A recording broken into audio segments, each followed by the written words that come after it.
একটা হচ্ছে দরবেশ, যারা আল্লাহ বিল্লাতে লিপ্ত থাকে, আর একটা হচ্ছে ধরে বেশ। ধরে বেশ এরা প্রকৃত অর্থে দরবেশ না, ধরে বেশ। এরা কি বলেন? এরা ধরে বেশ, মানে এরা দরবেশের ভান করেছিল, প্রকৃত অর্থে এরা ধরবেশ না, দুর্নীতিবাজ, লুটতরাজ, চাঁদাবাজ, ধোঁকাবাজ। আল্লাহ রাব্বুল আলামিন জাতির সামনে তাদেরকে ল্যাংটা করে দিয়েছে। আজকের সময়ে এমন অনেক ভণ্ড, প্রতারক, ধোঁকাবাজ দরবেশকে দেখতে পাই, যারা লেবাস নিয়ে দরবেশের রূপে মানুষের সামনে আত্মপ্রকাশ করে, যারা নবীর সুন্নাহ দাড়িকে প্রলম্বিত করে এবং সহিহ হাদিসের দাবিদার, নিজেকে স্বঘোষিত স্বীকৃতি দিয়ে তারা আজকে মানুষের সামনে লেবাস নিয়ে দরবেশ সেজে ঘোরাফেরা করে, অথচ সময়ে তারা পালিয়ে যাওয়ার জন্য অপচেষ্টা করে। এরা এক সময় আমাদেরকে, আমরা যারা আপনাদেরকে জান্নাতের প্রতি ইনভাইট করি, জাহান্নাম থেকে নিজে বিরত থাকতে আপনাদেরকে বিরত রাখার জন্য আমরা বারবারই আহ্বান করি, আমাদের এই অপরাধে আমাদেরকে তারা তকমা দিয়েছিল ধর্ম ব্যবসায়ী। ওলামায়ে কেরাম, কোরআন সুন্নাহর ধারক বাহক যারা, তারা ধর্ম ব্যবসায়ী নয়, বরং যারা নিজেদের স্বার্থ হাসিল করার জন্য দাড়ি রাখে, নিজেদের স্বার্থ হাসিল করার জন্য লেবাস পরিবর্তন করে, সময়ে আবারও স্বার্থ হাসিল হওয়ার পরে নিজের দাড়িগুলো কেটে ফেলে, এরাই প্রকৃতপক্ষে ধর্ম ব্যবসায়ী। এমনভাবে ক্লিন শেভ করেছে, এমনভাবে ক্লিন শেভ করেছে, ধরার বোঝার কোনো উপায় নাই এইটা যে সেই দরবেশ। মনে হয় যেন গালের মধ্যে শিরিষ কাগজ দিয়া অনেকবার বহুবার পর্যন্ত ঘষাঘষি করেছে, এতটাই ক্লিন করেছে যেন বার্নিশ, উন্নত মানের বার্নিশ তার গালের মধ্যে লেপে দেওয়া হয়েছে। এখানে যদি কেউ পাড়া দেয় পিছলে যাওয়ার সম্ভাবনা রয়েছে। এরা নেতা না জুতা? জোরে বলেন। কারণ জুতা বিপদের সময় সাথে থাকে না, যখন ধাওয়া পাল্টা দেওয়া শুরু হয় তখন জুতাটাই সর্বপ্রথম দুশ্মন হয়ে দাঁড়ায়। ওইটা রেখে দৌড় দিই, তাহলে তাড়াতাড়ি দৌড়ানো যাবে। তাহলে যারা দুঃসময়ে, বিপদের সময়ে সব জাতিকে রেখে দিয়ে, কর্মী রেখে দিয়ে পালিয়ে যায়, তারা নেতা না জুতা। যেই নেতা নামাজ পড়ে না, যেই নেতা রোজা রাখে না, যেই নেতা হজ করে না, যেই নেতা যাকাত দেয় না, যেই নেতা দুর্নীতি ছাড়তে পারে না, যেই নেতা অর্থ পাচার ছাড়তে পারে না, সেই নেতা কোশ্চিন কালেও চরিত্রবান হওয়ার সম্ভাবনা নাই। সেই মক্কার কাবার সামনে গিয়ে যদি 3 দিন 3 রাত পর্যন্ত জমজমের পানি দিয়ে গোসল পর্যন্ত করে, তারপরেও তার চরিত্র ফুলের মতো পবিত্র হওয়ার বিন্দু পরিমাণ সম্ভাবনা নাই। আলহামদুলিল্লাহ, আল্লাহ রাব্বুল আলামিনের দরবারে লাখ কোটি শুকরিয়া জ্ঞাপন করছি যে আল্লাহ রাব্বুল আলামিন আমাদেরকে বিগত জুমার নেই এই জুমাতেও আবহাওয়ার প্রতিকূল অবস্থা থাকা সত্ত্বেও পৃথিবীর সেরা ঘর মসজিদে আসার তৌফিক দান করেছেন। কোরআন ও হাদিস সম্বলিত কথাগুলো যিনি বলা এবং শোনার জন্য হাজার হাজার মানুষ থেকে নির্বাচিত করে আমাদেরকে মসজিদে আগে আগে আসার সুযোগ করে দিয়েছেন, সেই মহান রবের আলিশান দরবারে কৃতজ্ঞতার সুরে সমস্বরে সকলে পড়ছি আলহামদুলিল্লাহ। রব্বানা লাকাল হামদ হামদান কাসীরান তাইয়িবান মুবারাকান ফীহি ইয়া রাব্বি লাকাল হামদু কামা ইয়ানবাগি লিজালালি ওয়াজহিকা ওয়া লিআযীমি সুলতানিকা। নারে তাকবীর। স্বাধীন দেশের আওয়াজ কণ্ঠে আল্লাহ নাম আমরা করবো, পারবো ইনশাআল্লাহ। নারে তাকবীর, লিল্লাহি তাকবীর। কোরআনের আলো, কোরআন সুন্নাহর আলো। আমার নেতা তোমার নেতা, এই বিশ্বাস আছে আপনাদের? আমার নেতা আপনার নেতা বিশ্বনবী। কারণ আল্লাহর হাবিব সাল্লাল্লাহু আলাইহি ওয়াসাল্লামের মতো এত বড় আদর্শবান নেতা এই পর্যন্ত কেউ এসেছে? কোনোদিন এসেছিল? কিয়ামত পর্যন্ত আসবে? আল্লাহর হাবিব সর্বশ্রেষ্ঠ নেতা, আদর্শবান নেতা। তার অনেকগুলো রেফারেন্সের বড় একটি রেফারেন্স হচ্ছে আমাদের নেতা, আমাদের লিডার, আমাদের কমান্ডার, আমাদের অধিনায়ক আল্লাহর হাবিব সাল্লাল্লাহু আলাইহি ওয়াসাল্লাম তার কর্মীদেরকে রেখে তিনি দুনিয়াতেও পালিয়ে যাননি, আখিরাতেও পালিয়ে যাবেন না। অনেকগুলো ডকুমেন্ট দলিল আদিল্লার মধ্যে একটি দলিল হচ্ছে আল্লাহর হাবিব এমন নেতা যিনি দুনিয়াতেও তার কর্মীদেরকে রেখে দেশ ছেড়ে পালিয়ে যাননি এবং আখিরাতেও তিনি তার কর্মী তথা উম্মতকে রেখে পালিয়ে যাবেন না। হয়তোবা বিশ্লেষণ অন্যদিকে করছেন আপনারা, আমি দলিল দিয়ে বলছি। রাসূল দুনিয়াতে পালাননি কর্মীদেরকে রেখে, আখিরাতেও পালাবেন না কর্মী তথা উম্মতকে রেখে। আল্লাহর হাবিব সাল্লাল্লাহু আলাইহি ওয়াসাল্লাম ইসলাম এর লিড দেওয়ার কারণে, ইসলামের মিশন পরিচালনা করার ক্ষেত্রে তিনি যখন লিড দিয়ে যাচ্ছিলেন, নেতৃত্ব দিয়ে যাচ্ছিলেন, রাসূল সাল্লাল্লাহু আলাইহি ওয়াসাল্লামকে হুমকি ধমকি দেওয়া হয়েছে, তবুও তিনি দেশ ছেড়ে কর্মী রেখে পালিয়ে যাননি। রাসূল সাল্লাল্লাহু আলাইহি ওয়াসাল্লামকে হত্যা করার চক্রান্ত হয়েছে, দেশ ছেড়ে কর্মী রেখে পালিয়ে যাননি। রাসূল সাল্লাল্লাহু আলাইহি ওয়াসাল্লামকে দেশান্তর করার ষড়যন্ত্র চক্রান্ত করা হয়েছে, কর্মী রেখে তিনি পালিয়ে যাননি। রাসূল সাল্লাল্লাহু আলাইহি ওয়াসাল্লামকে থুতু নিক্ষেপ করা হয়েছে, নাউজুবিল্লাহ, তখনও তিনি কর্মী রেখে দেশ ছেড়ে পালিয়ে যাননি। রাসূল সাল্লাল্লাহু আলাইহি ওয়াসাল্লামকে শ্বাস রুদ্ধ করে গামছা দিয়ে ফাঁসি দেওয়ার অপচেষ্টা করা হয়েছে, নবীজি তার কর্মী রেখে তখনও দেশ ছেড়ে পালিয়ে যাননি। রাসূল সাল্লাল্লাহু আলাইহি ওয়াসাল্লাম সেজদায় অবনত আছেন, রাসূল সাল্লাল্লাহু আলাইহি ওয়াসাল্লামের ঘাড়ের উপর উটের নাড়ি ভুঁড়ি রাখা হলো, এত নির্যাতন সওয়ার পরেও নবীজি দেশ ছেড়ে কর্মী রেখে পালিয়ে যাননি। রাসূল সাল্লাল্লাহু আলাইহি ওয়াসাল্লাম তায়েফের ময়দানে গিয়েছেন, সেখানে অপদস্থ হয়েছেন, লাঞ্ছিত হয়েছেন, দেশ ছেড়ে পালিয়ে যাননি। রাসূল সাল্লাল্লাহু আলাইহি ওয়াসাল্লাম তায়েফে দাওয়াত দিতে গিয়ে, নেতৃত্ব দিতে গিয়ে রক্তাক্ত হয়েছেন, মার খেয়েছেন, ক্ষতবিক্ষত হয়েছেন, তবু রাসূল সাল্লাল্লাহু আলাইহি ওয়াসাল্লাম দেশ ছেড়ে পালিয়ে যাননি। 3টি বৎসর পর্যন্ত আপনার নেতা, আমার নেতা বিশ্বনবী মুস্তাফা মুহাম্মদুর রাসূলুল্লাহ সাল্লাল্লাহু আলাইহি ওয়াসাল্লামকে অবরুদ্ধ করে রাখা হয়েছে, তারপরেও তার কর্মীদেরকে রেখে তিনি দেশ ছেড়ে পালিয়ে যাননি। কারণ আপনার আমার নেতা, বিশ্ব নেতা মুহাম্মদুর রাসূলুল্লাহ সাল্লাল্লাহু আলাইহি ওয়াসাল্লাম চোর ছিলেন না, ডাকাত ছিলেন না, বাটপার ছিলেন না, ধোঁকাবাজ ছিলেন না, দুর্নীতিবাজ ছিলেন না, চাঁদাবাজ ছিলেন না, এমনকি ভণ্ড দরবেশ আমার নেতা ছিলেন না।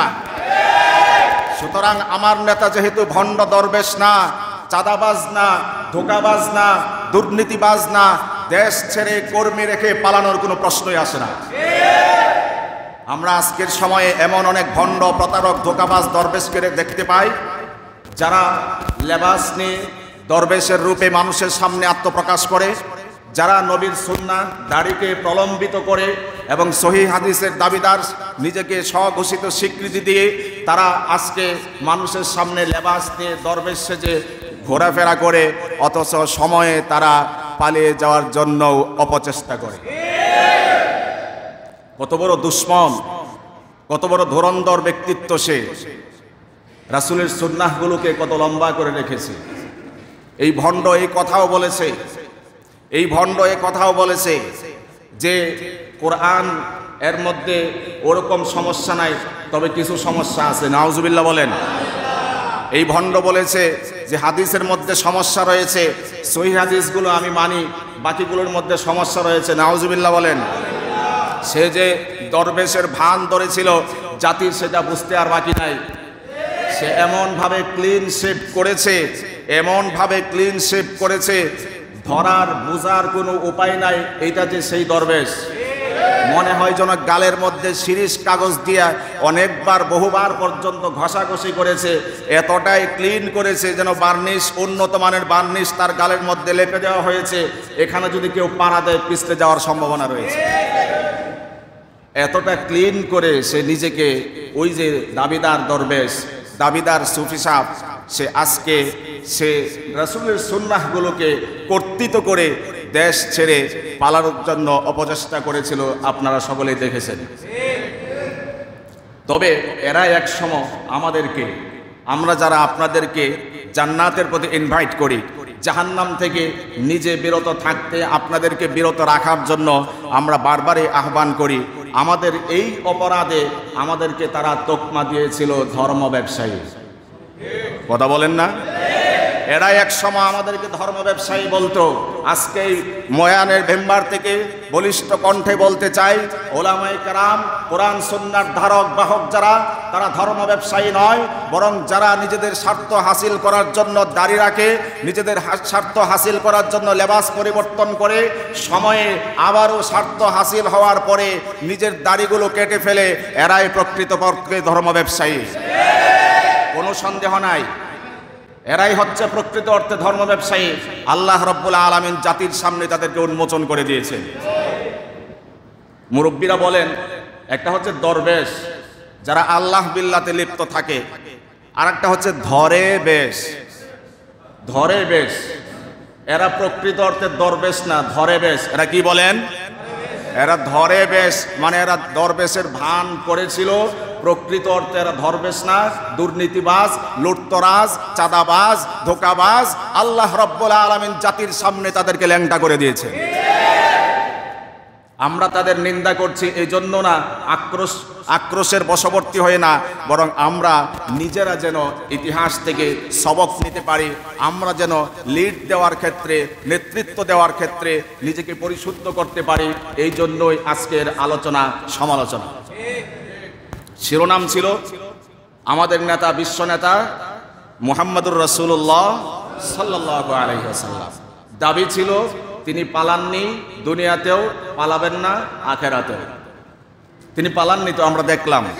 তিনি শুধু শুধু মুখে মুখে কিছু বলেননি, বাস্তবে তিনি প্রমাণ করেছেন কর্মী রেখে তিনি পালিয়ে যাননি।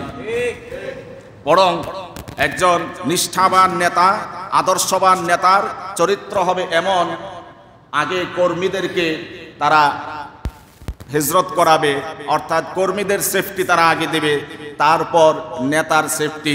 এটা হচ্ছে ইসলামী নেতার মূলনীতি। রাসূল সাল্লাল্লাহু আলাইহি ওয়াসাল্লাম ইসলামের দাওয়াত দিতে গিয়ে যখন হাজারো জুলুম নির্যাতন সয়েছেন, এমনকি তায়েফে রক্তাক্ত হয়েছেন, ক্ষতবিক্ষত হয়েছেন, রক্তে রঞ্জিত হয়েছেন, তারপরেও তিনি তার কর্মীদেরকে রেখে পালিয়ে যাননি। আল্লাহর হাবিব সাল্লাল্লাহু আলাইহি ওয়াসাল্লাম যখন দেখলেন, অনুভব করলেন, অবলোকন করলেন তার কর্মীদের উপর নির্যাতন আর জুলুম নির্যাতনের স্টিম রুলার তাদের উপরে চালানো হচ্ছে, আল্লাহর হাবিব তাদের ব্যথায় ব্যথিত হয়ে সর্বপ্রথম নবুয়াতের ৫ম বর্ষে ১২ জন মহিলা পুরুষকে আবিসিনিয়ার দিকে হিজরত করতে পাঠালেন, নিজে আগে গেলেন না। দ্বিতীয়বার ৯৫ জন নারী পুরুষ সহ আল্লাহর হাবিব সাল্লাল্লাহু আলাইহি ওয়াসাল্লাম ৯৫ জন কর্মীকে আবিসিনিয়ার দিকে হিজরত করতে পাঠালেন। তখনও আপনার আমার নেতা সেই কর্মীদেরকে বিপদের মুখে ঠেলে দিয়ে দেশ ছেড়ে পালিয়ে যাননি। পরবর্তীতে অনেকের মধ্যে যখন অনেকে চলে গিয়েছেন, হিজরত করেছেন, এবার আল্লাহর হাবিব বাকি আছেন এবং তার সাহচর্যপ্রাপ্ত তার ঘনিষ্ঠ সাহাবী আবু বকর সিদ্দিক রাদিয়াল্লাহু তাআলা আনহু, তিনি বাকি আছেন। দুজন একসাথে সফর করবেন, হিজরত করবেন। তারা চলে গেলেন, পাহাড় পর্যন্ত পৌঁছলেন, সেখানে ৩ দিন পর্যন্ত অবস্থান নিলেন। সেখানে গিয়েও তিনি তো দেশ ছেড়ে পালাচ্ছেন না, বরং জালিমের অত্যাচারের শিকার হয়ে, জুলুম নির্যাতনের শিকার হয়ে কার হুকুমে তিনি হিজরত করছেন? সেদিন আল্লাহর হাবিব সাল্লাল্লাহু আলাইহি ওয়াসাল্লাম অশ্রুসিক্ত হয়েছেন, বর্ডার ক্রস করবেন আর মাতৃভূমির দিকে, স্বজাতির দিকে, নিজের জন্মভূমির দিকে ফিরে ফিরে তাকান আর বলেন, ওয়াল্লাহি ইন্নাকি লাখায়রু আরদিল্লাহ, ও মক্কা, আল্লাহর কসম করে বলছি তুমি তো আল্লাহর কাছে শ্রেষ্ঠ সেরা একটি শহর, আমার কাছেও প্রিয় একটি শহর। যদি তোমার এই জাতি মুশরিক কাফেররা যদি আমাকে তোমার থেকে বিতাড়িত না করত, আমাকে বের করে না দিত, আল্লাহর কসম করে বলছি আমি তোমাকে ছেড়ে যেতাম না। আল্লাহু আকবার।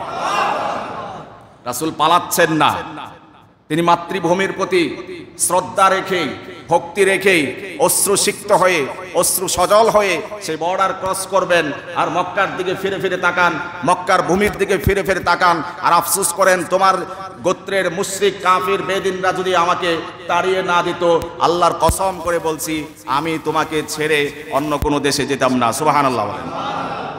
যে কথা বলছিলাম, আজকে যারা লিড দেয় মানুষকে, তারা বিপদে পড়লে কর্মী রেখেই তারা বর্ডার ক্রস করে অথবা নদী সীমা অতিক্রম করে পালানোর আপ্রাণ অপচেষ্টা করে, এমন নজির আমরা এই সমাজে আছে না নাই বলেন? একেবারেই স্পষ্ট। অথচ এদেরকে এক সময় মানুষ স্লোগান দিত, তোমার নেতা আমার নেতা, অমুক ভাই তমুক ভাই। এরপরে এটিও বলতো অমুকের চরিত্র ফুলের মতো পবিত্র। এই ধরনের স্লোগান আছে না নাই বলেন? কিন্তু এই কথা ধ্যাতহীন ভাষায় বলতে চায়, যেই নেতা নামাজ পড়ে না, যেই নেতা রোজা রাখে না, যেই নেতা হজ করে না, যেই নেতা যাকাত দেয় না, যেই নেতা দুর্নীতি ছাড়তে পারে না, যেই নেতা অর্থ পাচার ছাড়তে পারে না, সেই নেতা কোশ্চিন কালেও চরিত্রবান হওয়ার সম্ভাবনা নাই। সেই মক্কার কাবার সামনে গিয়ে যদি 3 দিন 3 রাত পর্যন্ত জমজমের পানি দিয়ে গোসল পর্যন্ত করে, তারপরেও তার চরিত্র ফুলের মতো পবিত্র হওয়ার বিন্দু পরিমাণ সম্ভাবনা নাই। স্বীকৃতি দিলেই হয় না, তোমার ভাই আমার ভাই, লাগে গেলে আমি নাই, এমনটাই অবস্থা হয়েছে। এতদিন পর্যন্ত যার পিছনে স্লোগান দিল জাতি, এতদিন পর্যন্ত যার পিছনে জাতি দৌড়ালো, তারা এখন লুঙ্গি পরিধান করে, ক্লিন শেভ করে, ডিজিটাল কায়দায় চোরের মতো হয়ে দেশ থেকে পালানোর চেষ্টা করে। এরা নেতা না জুতা? জোরে বলেন। কারণ জুতা বিপদের সময় সাথে থাকে না। যখন ধাওয়া পাল্টা দেওয়া শুরু হয়, তখন জুতাটাই সর্বপ্রথম দুশ্মন হয়ে দাঁড়ায়। ওইটা রেখে দৌড় দিই, তাহলে তাড়াতাড়ি দৌড়ানো যাবে। তাহলে যারা দুঃসময়ে বিপদের সময়ে সব জাতিকে রেখে দিয়ে, কর্মী রেখে দিয়ে পালিয়ে যায়, তারা নেতা না জুতা। আর নেতা হচ্ছেন একজন, তিনি কে? মুহাম্মাদুর রাসূলুল্লাহ সাল্লাল্লাহু আলাইহি ওয়াসাল্লাম। তিনি দুনিয়াতে পালিয়ে যাননি, আখিরাতেও পালিয়ে যাবেন, আখিরাতেও তিনি পালাবেন না। আল্লাহর হাবিব সাল্লাল্লাহু আলাইহি ওয়াসাল্লাম আখিরাতে পালাবেন না, এর বড় একটা এক্সাম্পল হচ্ছে দুনিয়াতে যে পালাননি, এই বিষয়টি তো ক্লিয়ার। রাসূল যে আমাদেরকে ছেড়ে, কর্মী ছেড়ে, উম্মত ছেড়ে, দেশ ছেড়ে পলায়ন করেননি, এই বিষয়টি ক্লিয়ার। এবার আসি আমাদের যৌক্তিক দাবি যেটি ছিল, আমাদের নেতা আখিরাতেও আমাদেরকে ছেড়ে পালাবেন না। আগে সুবহানাল্লাহ। অবস্থা যখন ভয়াবহ হবে, দিনটি যখন বড় দুর্দিনে পরিণত হবে, সময়টি যখন দুর্বিষহ সময়ে পরিণত হবে, সমস্ত উম্মতেরা নবীদের কাছে ছোটাছুটি করবে আর বলবে, আমাদের জন্য আজকে সুপারিশ করুন। বিচার কার্য কি হয় জানি না, আজকে আমাদের জন্য সুপারিশ করুন। আদম নবীর কাছে যাওয়া হবে, জবাব দেবেন আমি এর উপযুক্ত নই। অন্য নবীর কাছে যাওয়া হবে, তিনিও জবাব দেবেন আমি আজকের দিনে সুপারিশ করার উপযুক্ত নয়। অমুক নবীর কাছে যাও, ছুটে যাবেন অমুক নবীর কাছে, তিনিও জবাব দিবেন আমি আজকে তোমাদের পক্ষে সুপারিশ করার মতো অনুমতি রাখি না, গ্রহণযোগ্যতা রাখি না। এইভাবে একজন একজন নাকচ করতে করতে, নিজের দুর্বলতা স্বীকার করতে করতে অবশেষে বলে দেওয়া হবে, তোমরা যাও সর্বকালের সর্বশ্রেষ্ঠ মহানায়ক মুহাম্মাদুর রাসূলুল্লাহ সাল্লাল্লাহু আলাইহি ওয়াসাল্লামের কাছে। লোকেরা এবার আশা ভরসা নিয়ে, বুক ভরা আশা নিয়ে আপনার আমার নেতা মুহাম্মাদুর রাসূলুল্লাহ সাল্লাল্লাহু আলাইহি ওয়াসাল্লামের কাছে দৌড়ে ছুটে যাবেন। ইয়া রাসূলুল্লাহ, বড় দুঃসময় অতিক্রান্ত করছি। ইয়া হাবিবাল্লাহ, বড় দুর্বিষহ সময় অতিবাহিত করছি, আপনি আমাদেরকে সুপারিশ করে নাজাতের ফয়সালা করুন। যখন উম্মতেরা ছুটে যাবে মুহাম্মাদুর রাসূলুল্লাহ সাল্লাল্লাহু আলাইহি ওয়াসাল্লামের কাছে, যখন ছুটে যাবে, আল্লাহর হাবিব সাথে সাথে সিজদায় লুটিয়ে পড়বেন। আল্লাহু আকবার। নবীজি সিজদায় পড়বেন আর বলবেন, রব্বি হাবলি উম্মতি, রব্বি হাবলি উম্মতি। আয় আল্লাহ, আমার উম্মত আজকের এই দুর্দিনে আমার কাছে নাজাতের জন্য, সুপারিশের জন্য এসেছে, আপনি মেহেরবানি করে আমার উম্মতকে মাফ করে দিন। আল্লাহু আকবার।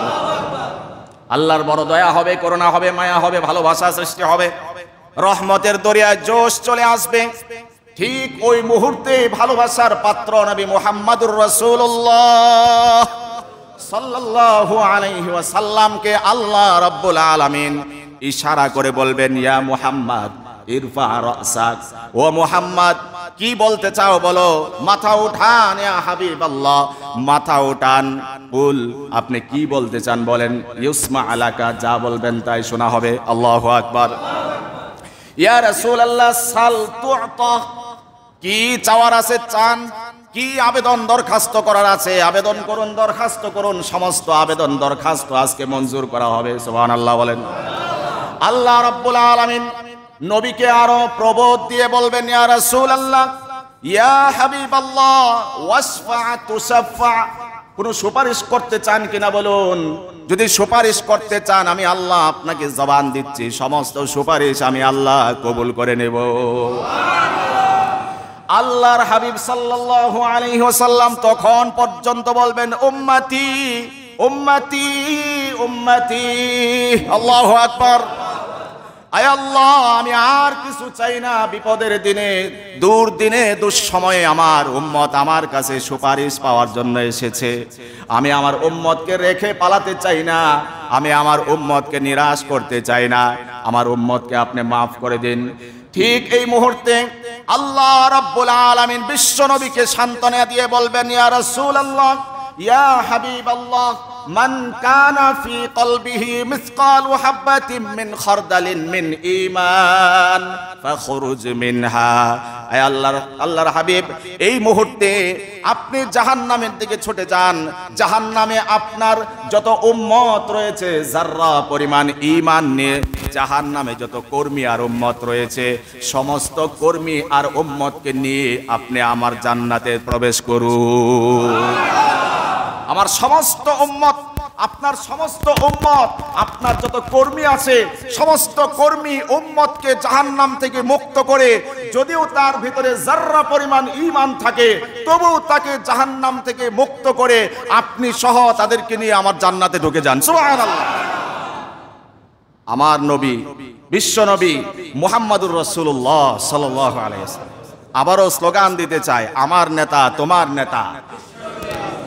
আওয়াজ নাই, আমার নেতা তোমার নেতা। সবার বিশ্বাস নাই? আমার নেতা তোমার নেতা। স্বাধীন দেশে স্বাধীনভাবে যদি কথাই বলা না যায়, এত আওয়াজ যদি ছোট হয়, নবীর কাছে যদি সেদিন সুপারিশ না পাই, এই ভয়টা তো থাকা চাই। কথা বলেন, এতটুকু তো ভয় থাকা চাই যে আমি একটু আওয়াজ করে স্বীকৃতি দেই না, আমার নেতা একজন, আমার নেতা তোমার নেতা। এবার ঠিক আছে মোটামুটি। তো তিনি দুনিয়াতেও আমাদেরকে রেখে, কর্মী রেখে, উম্মত রেখে পালিয়ে যাননি, আখেরাতেও পালাবেন না। এবার ক্লিয়ার?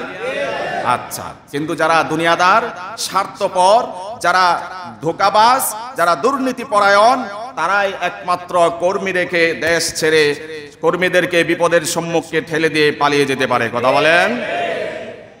কিন্তু যারা যারা প্রকৃত অর্থে নেতা, সত্যিকার অর্থে নেতা, যারা দুনিয়াতেও নেতৃত্ব দিতে পারুক বা না পারুক, কিন্তু আখেরাতে যারা নেতৃত্ব দিতে পারবে, তারাই হচ্ছে প্রকৃত অর্থে নেতা। কথা বলেন।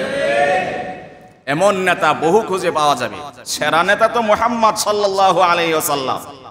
হাদিস অবলম্বন করলে, হাদিসগুলো তালাশ করলে আমরা এমন কিছু খুচরা নেতাও পাই। পাতি নেতা বলা যাবে না এদেরকে, কারণ আখেরাতের নেতা যারা, এরা পাতি নেতা হয় না, এরা আসলেই নেতা হয়। আখেরাতের নেতা একজন ক্ষুদ্র বললে হয়তো তার শানের খেলাফ হবে।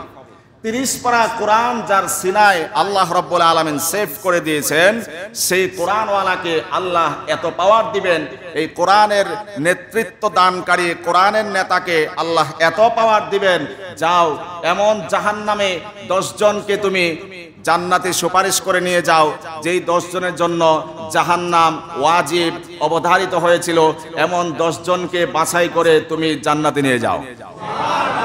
তাহলে এদেরকে পাতি বলার কোনো সুযোগ আছে নাকি? এরা আসলেই নেতা। যারা ওখানে কাজে লাগবে এরা সত্যিকার অর্থেই নেতা। কিন্তু দুঃখজনক হলেও সত্য, এই জাতীয় নেতাদেরকে, যারা আখেরাতের নেতা, আখেরাতের লিড দেয়, আখেরাতের দায়িত্ব নেয়, এই জাতীয় নেতাদেরকে অনেক জায়গাতে, বিশেষ করে গ্রামগঞ্জে, গোলামের জিনজির পরিয়ে দেওয়া হয়েছে। এত আওয়াজ কম হলো? কমন পড়ে নাই আপনাদের, গায়ে লাগতে পারে, আল্লাহর রাস্তায় মাফ করবেন। গ্রামগঞ্জে 4,000 3,000 টাকা বেতন দেয় একজন দায়িত্বশীল ইমাম। যিনি ইমামের অর্থই তো নেতা, বিশ্বাস করেন আপনারা? আরবিতে ইমাম বলে আর কি, বাংলায় বলে নেতা। একজনের উপরে গোটা মসজিদের দায়িত্ব। তিনি নামাজ পড়াবেন, তিনি আজান দিবেন, তিনি মসজিদের লাইট সুইচ অন করবেন, অফ করবেন, মসজিদ ক্লিন করবেন। এত কিছুর পরে বেতন 3,000 টাকা 4,000 টাকা। অনেক গ্রামে এমন নজির আছে না নাই? ইনি তো আমার নেতা। জান্নাতে যাওয়ার নেতৃত্ব দেন তিনি, জাহান্নাম থেকে মুক্ত হওয়ার নেতৃত্ব দেন তিনি, আপনার ইবাদতটাকে সহি বিশুদ্ধ করার জন্য নেতৃত্ব দেন জায়নামাজের সামনে এসে তিনি। এই পর্যন্ত তাকে নেতা আমরা মানি বটেই, কিন্তু যদি ওই গ্রামের কথা বলছি, সুইচটা অফ করা হয় নাই, বাতিটা জ্বলতেছে ফজরের নামাজের পরে 7টা 8টার দিকে, মনে করেন এই ইমাম সাহেব বেতন দেই খাওয়াই, লাইট জ্বলা দেখেন না, বন্ধ করতে পারেন না, এমন নজির আছে না নাই? গ্রামের কথা বলছি, যেই মসজিদের দায়িত্ব একজনের উপরে, বাস্তব কথা বলছি। একটু লাইটটা অফ করতে পারলে সে চাইলে নিজেই অফ করতে পারে, পারে না বলেন? কিন্তু এটা হেডম, তার যে একটা হেডম, একটা ওয়েট, সেটা জহের করতে চায় তার নেতার সাথে। এই জন্যই বলেছি অনেক নেতাদেরকে, ধর্মীয় নেতাদেরকে, আখিরাতের জিম্মাদারি যেই নেতারা নিয়ে থাকেন তাদেরকে অনেক জায়গায় গোলামের জিনজির পরিয়ে দেওয়া হয়েছে। মসজিদটা একটু অপরিষ্কার থাকলে, ওই ইমাম সাহেব মসজিদে এখানে ময়লা দেখেন না, আরে ভাই তুমি ইমাম সাহেবের ধমক দাও, ইমাম সাহেবের নামাজ সহি হলে তো তোমার নামাজ সহি হবে, তুমি কেন ইমাম সাহেবকে ধমক দিতে যাও? সে তোমার নেতা, আখিরাতের যাওয়ার নেতা, জান্নাতের যাওয়ার নেতৃত্ব সে দেয়, জাহান্নাম থেকে মুক্ত রাখার জন্য সে তোমাকে লিড দেয়। সুতরাং তুমি যদি তার বিরুদ্ধে এইভাবে বিষোদ্গার করো, ইমাম সাহেবকে ধমক দিতে পারো, তোমার মতো বেয়াদব মুসল্লি পৃথিবীতে আর একটা হতে পারে না। কোন ধরনের শালীনতা আমাকে বুঝান? 4,000 টাকা বেতন দিয়া, মসজিদের সমস্ত দায়িত্ব বোঝা দিয়া, সারা সপ্তাহে টয়লেট নোংরা করে, পেশাবখানা নোংরা করে, এরপরে ধর্মীয় কাজ করে আর সমালোচনা করে ইমাম সাহেব পেশাবখানায় পানি ডালে না, এরপরে টয়লেট নোংরা থাকে, ওখানে আমরা যেতে পারি না, গন্ধ করে, ইমাম সাহেব ওগুলো পরিষ্কার করে না। নাউজুবিল্লাহ বলেন। একজন ইমামকে কোন পর্যায়ে নিয়ে গিয়েছি যদি একটু খারাপ ভাবে বলি, সুইপার, ঠিক না? যে ক্লিন করে, ক্লিনার, সুইপার, তার পদে নিয়ে গিয়েছে গ্রামের ইমামদেরকে আমরা। সারা এক সপ্তাহ সে আগামতা করলো, যদি আঞ্চলিক ভাষায় বলি, টয়লেট নোংরা করলো, পানি ঢালতে পারলো না, বৃহস্পতিবারে শুক্রবারে এসে সে লোকমা দেওয়া শুরু করলো, ইমাম সাহেব আপনাকে খাওয়াই বেতন দেই, মসজিদ নোংরা থাকে, পেশাবখানায় পানি ডালেন না, এরপরে টয়লেট নোংরা থাকে, গন্ধ আসে, পরিষ্কার করতে পারেন না। এটা কি নেতামি না গোলামি বলেন? এই গোলামটা আমরা সমাজের দায়িত্বশীল ব্যক্তিরাই আজকে, যিনি আমাদের নেতৃত্ব দেন, আখিরাতের লিড দেন, যিনি আমাকে জান্নাতে যাওয়ার রাহবারি করেন, জাহান্নাম থেকে মুক্ত রাখার রাহবারি করেন, তাকে 3,000 টাকা বেতন দিয়ে আমরা গ্রামগঞ্জে এমন হুমকি ধমকি দিয়ে থাকি। স্পষ্ট এটা তার নেতার সাথে, ইমামের সাথে বেয়াদবি ছাড়া আর কিছুই নয়। ইমামের যে বদদুয়া, আমি সমস্ত আইম্মা, গোটা পৃথিবীর সমস্ত ইমামের কথা বলছি, সে আপনাকে প্রতিবাদ করতে পারবে না, কারণ আপনার অধীনস্থ। সে আপনাকে প্রতিবাদ করতে পারবে না, কিন্তু সেই ভোর রাত্রের নির্জনে, নীরবে, নিরালায় তাহাজ্জুদ আদায় করে যখন দুটি হাত উত্তোলন করে অশ্রু বিসর্জন দিয়ে আল্লাহকে আল্লাহ বলে ডাক দিবে, আল্লাহর আরশে আজিম পর্যন্ত সেই ডাক আল্লাহ রাব্বুল আলামিনের আরশে আজিম পর্যন্ত চলে যাবে। আল্লাহ ওই জাতিকে, ওই ব্যক্তিকে নিমিষেই ধ্বংস করে দিতে পারে। এই জন্য যার তার সাথে চোখ রাঙাতে হয় না, যার তার সাথে খারাপ আওয়াজ করতে হয় না, যার তার সাথে খারাপ ব্যবহার করতে হয় না। বুঝতে হবে আমি মারা যাওয়ার পরে মসজিদে এলানটা কে দিবে, আমি মারা যাওয়ার পরে জানাজাটা কে পড়াবে, আমি মারা যাওয়ার পরে কবরে গিয়ে কে আমার কবর জিয়ারতটা করবে, এই বিষয়টি বুঝতে হবে দুনিয়াতে জীবিত থাকতেই। এই জন্য সত্যিকার অর্থে নেতা চিনুন, শুধু শাব্দিক বা আক্ষরিক অর্থে নয়। ইমাম মানে নেতা, এটা শুধু তর্জমা জানলাম শুনলাম এমন নয়। সমস্ত ইমামকে, সমস্ত কোরআন সুন্নাহর ধারক বাহককে যতদিন জীবিত থাকবো হৃদয় উজাড় করে ভালোবাসবো, সম্মান করব, রেসপেক্ট করব, পারবো ইনশাআল্লাহ। আল্লাহ কবুল করুন, বলুন আমিন। আল্লাহ ইমামদের সাথে, নবী মুরসালিনদের সাথে আমাদের সবার হাসর নাসর করুন, বলুন আমিন। যে কথা আমরা বলছিলাম, ক্ষমতা দেওয়ার মালিক কে? ক্ষমতা ছিনিয়ে নেওয়ার মালিক কে? তুতিল মুলকা মান তাশা ওয়া তানজিউল মুলকা মিম্মান তাশা। আল্লাহ বলছেন যাকে ইচ্ছা তাকে আমি ক্ষমতার আসনে সমাসন করি, আর যাকে ইচ্ছা ক্ষমতার মসনদ থেকে থাপ্পড় মেরে আমি তাকে ছিটকে দূরে ফেলে দেই। আল্লাহু আকবার। এই ক্ষমতা আল্লাহর আছে না নাই বলুন? অবশ্যই আছে। জুলুম নির্যাতন বেশি করতে হয় না, জুলুম নির্যাতন অতিরিক্ত করতে হয় না, সীমা লঙ্ঘন করতে হয় না, সীমার ভিতরে সীমাবদ্ধ থাকা চাই। জুলুম যদি অতিরিক্ত হয়ে যায় আল্লাহর আরশে আজিম থেকে তখন ফয়সালা হয়। আজ থেকে বহুকাল আগে, এক যুগেরও বেশি আগে, এই দেশের একজন ওলি বুজুর্গ প্রখ্যাত ওলি দারাজ কণ্ঠে বলেছিলেন, জুলুম যারা করছো সময় আসবে এমন ইন্দুরের গর্ত খুঁজে পাবা না পালাবার জন্য। সেই দৃশ্য আজকে আমরা বাস্তবে দেখতে পাচ্ছি। কেউ নদী পথে পালাতে চায়, পালাতে পারছে না। কেউ এয়ারপোর্ট দিয়ে পালাতে চায়, পালাতে পারছে না। বিভিন্ন হোটেলে গিয়ে আত্মগোপন করতে চায়, পারছে না। ওই আল্লাহর ওলির সেই ভবিষ্যৎবাণী কেমন যেন বাস্তবে পরিণত হয়েছে, বাস্তবে পরিণত হচ্ছে। আল্লাহ ক্ষমতায় ওঠান, আল্লাহ ক্ষমতা থেকে নামিয়ে দেন। ইব্রাহিম আলাইহিস সালাতু ওয়াস সালামের ব্যাপারে পবিত্র কালামে হাকিম ইরশাদ হয়েছে, ফাআতাম্মাহুন্না ক্বালা রাব্বি ইন্নী জাঈলুকা লিন-নাসি ইমামা। আল্লাহ রাব্বুল আলামিন বললেন, ইন্নী জাঈলুকা লিন-নাসি ইমামা, ইব্রাহিম আমি আপনাকে নেতা বানাবো। ইমাম অর্থ কি? ইব্রাহিম আমি আপনাকে জাতির নেতা বানাবো। তিনি প্রশ্ন করলেন, ক্বালা ওয়া মিন যুররিয়াতি, আমার গোত্রের সন্তান সন্ততি বংশধর থেকেও কি আপনি নেতা বানাবেন? তিনি প্রশ্ন করলেন। আল্লাহ বললেন, ক্বালা লা ইয়ানালু আহদিজ জালিমিন, যারা জালেম, সীমা লঙ্ঘনকারী, জুলুম নির্যাতনের স্ট্রিম রুলার যারা চালাবে তাদেরকে নেতৃত্বের আসনে আমি সমাসীন করলেও বেশি দিন স্থায়িত্ব করতে দেব না। লা ইয়ানালু আহদিজ জালিমিন, জালেমদের ব্যাপারে আমার প্রতিশ্রুতি নাই। যার কারণে এই পর্যন্ত যত স্বৈর শাসক, যত জালেম শাসক নেতৃত্ব দিয়েছে, শেষ পর্যন্ত সসম্মানে ইজ্জতের সাথে ক্ষমতার মসনদ থেকে নামতে পারে নাই, বরং বেইজ্জতির সাথে, লাঞ্ছনার সাথে, বঞ্চনার সাথে আল্লাহ রাব্বুল আলামিন ক্ষমতার মসনদ থেকে টেনে হেঁচড়ে নামিয়ে দিয়েছে। সমস্ত বিশ্বের সমস্ত সেই ফেরাউন নমরুদ সহ সবার কথাই বলছি আমি, কেউ স্থায়িত্ব লাভ করতে পারে নাই। এমনকি ফেরাউন যে নীল নকশা অঙ্কিত করেছিল, সে তার নেতৃত্ব দেওয়ার ক্ষেত্রে যে পলিসি নীল নকশা সে সাজিয়েছিল, সূরা কসসের 4 নম্বর আয়াতে আল্লাহ রাব্বুল আলামিন সামান্য আকারে ইঙ্গিত দিয়েছেন। কসস মানেই ঘটনা, কিচ্ছা, কাহিনী, সত্যিকার গল্প, রোমান্টিক গল্প, এমন অনেকগুলো গল্পের সন্নিবেশ সূরাতুল কসসে স্থান পেয়েছে, যার কারণে সূরার নামই হয়েছে সূরা কসস। 4 নম্বর আয়াতে আল্লাহ রাব্বুল আলামিন বলছেন, ইন্না ফিরআউনা আলা ফিল আরদ وجعل أهلها شيعا يستضعف طائفة منهم يذبح أبناءهم ويستحيي نساءهم। আল্লাহ বলছেন, ইন্না ফিরআউনা আলা ফিল আরদ। ফেরাউন কোন দেশে রাজত্ব করেছিল? মিশরে। কোন দেশে? মিশরে সে রাজত্ব করেছিল। ফিল আরদি মানে ফিল মিশর। মিশরে ফেরাউন সে কর্তৃত্ব করেছিল এবং অহংকারের বশবর্তী হয়েছিল। আলা ফিল আরদ ওয়াজআলা আহলাহা শিয়াআন, এবং তার জাতিকে খণ্ড খণ্ড করে বিভক্ত করেছিল। কেমন করে?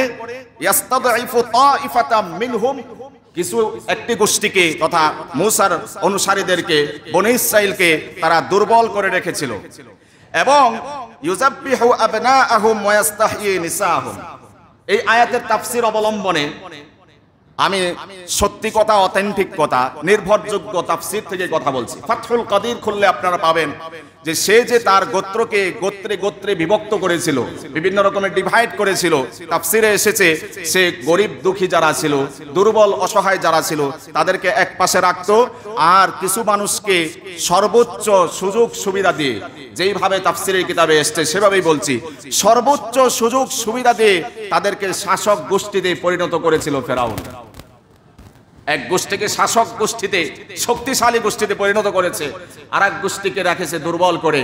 এবং ইউযাব্বিহু আবনাআহুম, কন্যা সন্তানদের জন্য সারপ্রাইজ তথা ছাড় ছিল। আর পুরুষ হয়ে কোনো সন্তান জন্মগ্রহণ করলেই তাকে জীবন্ত দাফন করা হতো। নাউযুবিল্লাহ। কিসের ভয়ে? সে ভবিষ্যৎবাণী যারা দেয় তাদের থেকে জেনেছিল যে তোমার এই দেশে একজন ছেলে সন্তান আসবে যে একটি সময়ে তোমার রাজত্বকে, তোমার ক্ষমতার মসনদকে খান খান করে দিবে। সুতরাং এই ভয়ে ভীত সন্ত্রস্ত হয়ে ফেরাউন সমস্ত ছেলে সন্তানদেরকে একবারে ধারাবাহিকভাবে হত্যা করেছে, কিন্তু যিনি তার মসনদকে, ক্ষমতার মসনদকে খান খান করবেন তাকে সে হত্যা করতে পারে নাই। এই কুদরত কার? এই লীলা খেলা কার? এই শক্তি কার? এই কৌশল কার? আল্লাহ। যার ভয়ে এতগুলো ছিদ্র বন্ধ করা হলো তাকেই হত্যা করা গেল না, বরং নিজের ঘরে লালন পালন করে বড় করে প্রতিষ্ঠিত করে একটি সময় এমন হলো এই ব্যক্তি তার চিরদুশ্মনে পরিণত হলো এবং তার ক্ষমতার মসনদকে ভেঙে চুরমার করে দিল। আল্লাহু আকবার। তো সে ছেলে সন্তানদেরকে হত্যা করত। আল্লাহ বললেন, আল্লাহ বাদশাকে ফকির বানাতে পারেন, ফকিরকে মুহূর্তের মধ্যে বাদশা বানাতে পারেন। এই ক্ষমতা আল্লাহর আছে না নাই? আল্লাহ বলছেন ওয়ানাজআলাহুম আইম্মাতান, ফেরাউন যাদেরকে দুর্বল করে রেখেছিল আমার মনে চাইলো। কে বলছেন? জোরে বলেন। আল্লাহ বলছেন আমার মনে চাইলো ফেরাউন যাদেরকে দুর্বল করে রেখেছিল ওয়ানাজআলাহুম আইম্মাতান, আমি তাদেরকে নেতা বানাবো, ওয়ানুমাক্কিনা লাহুম ফিল আরদি, এবং ফেরাউনের ক্ষমতার মসনদকে কেড়ে নিয়ে এই মসনদ আমি দুর্বলদের হাতে তুলে দিব। সুবহানাল্লাহ বলেন। এমন নজির আজকের বিশ্বের বহু জায়গাতে পাওয়া যাবে যে আল্লাহ সবলদেরকে ক্ষমতার মসনদ থেকে টেনে হেসড়ে নামিয়ে দুর্বলদেরকে আল্লাহ রাব্বুল আলামিন ক্ষমতার মসনদ তুলে দিয়েছে। ফেরাউনের ইতিহাস আর বর্তমান জাগতিক ইতিহাস কতটা একদম কাছাকাছি, একেবারেই সেম টু সেম, কোনো পার্থক্য মনে হয় না আমার কাছে। সবলদেরকে আল্লাহ রাব্বুল আলামিন পদস্খলন করলেন, দুর্বলদেরকে আল্লাহ রাব্বুল আলামিন নেতৃত্ব ছিনিয়ে নিয়েছেন। এই ক্ষমতা আল্লাহর আছে না নাই বলুন? এই জন্যই বলা হয় বাদশাকে ফকির বানান যিনি এবং ফকিরকে আমির বানান যিনি, তিনি কে? কবি আরো বলেছেন, নদীর এপার ভাঙে ওপার গড়ে, এই তো নদীর খেলা, সকাল বেলার ধনী রে তুই ফকির সন্ধ্যা বেলা। কথা বলেন। নদীর এপার ভাঙে ওপার ঘরে, এপারটা ভেঙে চুরমার হয়, ওপার আস্তে আস্তে ভাসমান হয়, এই তো নদীর খেলা, সকাল বেলার ধনী রে তুই ফকির সন্ধ্যা বেলা। এখন আপনি গরিব আছেন, সন্ধ্যা সময় ধনী হয়ে যেতে পারেন, এখন আপনি ধনী আছেন, বিকেলে আপনি গরিব হয়ে যেতে পারেন। এই ক্ষমতা আল্লাহর আছে না নাই বলুন? অবশ্যই আল্লাহ তাআলা আছে। তো জুলুম এটি মস্ত বড় অপরাধ। আয-যুলমু যুলুমাতুন ইয়াওমাল কিয়ামা, জুলুমের পরিণতি হবে অত্যন্ত ভয়াবহ। আল্লাহর হাবিব সাল্লাল্লাহু আলাইহি ওয়াসাল্লাম বলেছেন জুলুম কিয়ামতের দিন অন্ধকারের রূপ ধারণ করবে। আল্লাহু আকবার। নবীজি আরো বলেছেন আল মুসলিম মান সালিমাল মুসলিমুনা মিন লিসানিহি ওয়া ইয়াদিহি, প্রকৃত মুসলমান হচ্ছে সে যার হাত থেকে, জবান থেকে অপর কোনো মুসলমান নিরাপদ থাকে, সেই হচ্ছে প্রকৃত মুসলমান। কিন্তু যার জবান থেকে, হাত থেকে অপর মুসলমান নিরাপদে বসবাস করতে পারে না, নবী বলেছেন সে প্রকৃত অর্থে মুসলমান নয়। বলছিলাম জুলুমের সীমা যদি ত্বরান্বিত হয়, জুলুমের সীমা যদি ক্রস করা হয়, আল্লাহ রাব্বুল আলামিন আর সহ্য করেন না। তখন অবশ্যই জালেমদেরকে দুনিয়াতেও লাঞ্ছিত করেন, আখিরাতেও লাঞ্ছিত করেন। 2013 সালের কথা না বললেই নয় প্রাসঙ্গিক হিসাবে। যদি আজকে 2024 সালে এত মানুষ রক্তে রঞ্জিত হতে পারে, এই সেই নাবালেক মাসুম বাচ্চা থেকে শুরু করে আবাল বৃদ্ধ বনিতা যদি শহীদ হতে পারে দিনের আলোতেই, সেই রাতের অন্ধকারে লাইট বিদ্যুৎ অফ করে কত শত শত মানুষকে শহীদ করা হয়েছে আল্লাহ ছাড়া কেউ জানে না। কিন্তু আমরা দেখতে পেয়েছি সংসদের মতো একটি পবিত্র জায়গাতে দাঁড়িয়ে এদেশের গুণীজনদের কেউ একজন সেদিন কমেন্ট করেছেন, একটি ব্যাড কমেন্ট করেছেন, সমস্ত শহীদের রক্তের সাথে গাদ্দারি করেছেন এবং এই গোটা জাতির সাথে গাদ্দারি করে তিনি বলেছেন, মস্কারি করে, তিরস্কার করে, ইনসাল করে বলেছেন শাপলা চত্বরে কোনো হতাহতের ঘটনা ঘটেনি, গোলাগুলির কোনো ঘটনা ঘটেনি, বরং মাদ্রাসার ছাত্ররা গায়ে রং মেখে শুয়েছিল। জোরে বলেন নাউজুবিল্লাহ। এটা স্পষ্ট শহীদের রক্তের সাথে গাদ্দারি ছাড়া কিচ্ছু নয়। যারা শহীদের রক্তকে এইভাবে উপহাস করেছে আল্লাহ রাব্বুল আলামিন দুনিয়াতেই তাদের চরম বিচার করতে বাধ্য হয়েছে। শহীদের রক্তের সাথে গাদ্দারি করা আল্লাহ এটি সহ্য করবেন না। পায় টুপি পায় হিসাব আল্লাহ নিজে গ্রহণ করবেন। সেটা যেভাবেই হোক, নমরুদকে আল্লাহ শায়েস্তা করেছেন ক্ষুদ্র মশা দিয়ে, ঝাঁকে ঝাঁকে মশা দিয়ে, ল্যাংড়া মশা দিয়ে। ফেরাউনকে আল্লাহ রাব্বুল আলামিন শায়েস্তা করেছেন একটি ধোঁকা দিয়ে, কৌশল অবলম্বন করে। সে যদি সেখানে তার যাত্রা সমাপ্ত করে দিত যে আর বাড়াবাড়ি করার দরকার নাই, তাহলে হয়তোবা ফেরাউন সেদিন সেই নদীর মধ্যে ডুবে মরত না। কিন্তু সে বাড়াবাড়ির চরম সীমায় উপনীত হয়েছে। সে আব্রাহার কাহিনী আমরা জানি, আসহাবুল ফিলের কাহিনী আমরা জানি, যেটি আল্লাহ রাব্বুল আলামিন সূরা ফিলে বলেছেন, আলাম তারা কাইফা ফাআলা রাব্বুকা বিআসহাবিল ফিল। আসহাবুল ফিলের সাথে আপনার রব কি আচরণ করেছিলেন আপনি সেটি দেখেননি, লক্ষ্য করেননি? আল্লাহ রাসূলকে প্রশ্ন করছেন। সে আব্রাহার বাহিনীকে কি সাজওয়ান টাদওয়ান আবিজারি বলে, বড় তখনকার সাজওয়ান তো সেগুলোই ছিল। এত বিশাল বাহিনীকে আল্লাহ রাব্বুল আলামিন ধ্বংস করতে বড় কিছুর প্রয়োজন পড়ে নাই। ওয়া আরসালা আলাইহিম তায়রান আবাবিল, ক্ষুদ্র পাখি দিয়ে ছোট্ট ছোট্ট দানা পাথর তাদের আঙ্গুলের ভিতরে আল্লাহ রাব্বুল আলামিন সেভ করে দিয়েছেন। এক একটি পাথর যেই সন্ত্রাসের মাথায় পড়েছে, সেই সন্ত্রাসের মাথায় পড়ে নিচ দিয়ে বের হয়েছে এবং সে সাথে সাথে জমিনের মধ্যে পড়ে মরে গিয়েছে। আল্লাহু আকবার। আল্লাহ শায়েস্তা করতে বড় রকমের কোনো যন্ত্রের প্রয়োজন হয় না। আল্লাহ চাইলে মানুষকে যে কোনো ছোট্ট জিনিস দিয়ে শায়েস্তা করতে পারে। বলার সময় শেষ হয়ে গেছে, বলতে পারলাম না। আগামী জুমায় ইনশাআল্লাহ আলোচনা হবে, যদি হায়াত রিজিক থাকে আর কি। দোয়া করেন আল্লাহ যেন হায়াতে বাঁচায় রাখে। সবাই নারাজ? আমিনের আওয়াজ শুনে মনে হয় চলে যায় আজকে। আল্লাহ যেন আমাদেরকে কোরআনের কথাগুলো দারাজ কণ্ঠে উচ্চারণ করা তৌফিক দেন, বলুন আমিন। যে কথাটি না বললেই নয়, আমরা দাবি করেছিলাম নেতা হচ্ছেন তিনি, বিশ্ব নেতা হচ্ছেন তিনি, যিনি দুনিয়াতেও কর্মী রেখে পালিয়ে যান না, আখেরাতেও পালাবেন না। এই অংশটুকু আমরা শুনেছি। আর দুনিয়ার নেতারা যে পালিয়ে যায়, এটা আগামী জুমাতে ইনশাআল্লাহ হায়াত রিজিক থাকলে সূরা আনফাল অবলম্বনে তাফসীর করে করে তৎকালীন সময়ের নেতারা যে পালিয়ে যেত কর্মী ছেড়ে, এই বিষয়টি আল্লাহ তৌফিক দিলে আলোচনা হবে। আল্লাহ তৌফিক দিন, বলুন আমিন। ওয়া আখিরু দাওয়ানা আলহামদুলিল্লাহি রাব্বিল আলামিন।